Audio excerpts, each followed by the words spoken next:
Okay guys, I want to tell you about my super scary Disney experience. I've been under the weather for the last week, so I'm super excited to be back on. This scary experience just happened a couple of weeks ago, 2 weeks ago, on the Skyliner. So you probably know from a previous video or two that the Skyliner at Disney World has been my favorite mode of Disney transportation. The Skyliner goes from Pop Century, Caribbean Beach, Riviera, Beach Club Boardwalk resorts to Hollywood Studios and Epcot, and it's super fast and efficient, so I've always really enjoyed it. But I'm also pretty afraid of heights, and at its tallest point, it's over 90 feet tall, so it's pretty tall.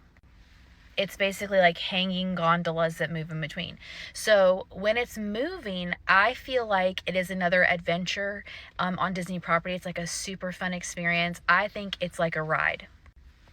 On our last trip, it stopped for a long time. Now, it'll pause while you're on it so that they can let in a car that's accessible, or if they're having an issue at a station, it'll pause and then it'll start. No. It stopped for more than 10 minutes at almost its highest point, and we were just hanging there. So it has had issues in the past because, of course, there's just going to be issues when hundreds of thousands of people use something. Then somebody's going to deal with an issue. And I know that people have had to wait hours before. I don't know if I would have made it. I just would have passed out or something. It was just the four of us in our car, but my son is super wiggly, so he was wiggling the thing. It was scary. And then after it restarted, it stopped 3 more times for short periods. I'm not sure I can say that the Skyliner is my favorite anymore. It was pretty scary. I'm still going to ride it though.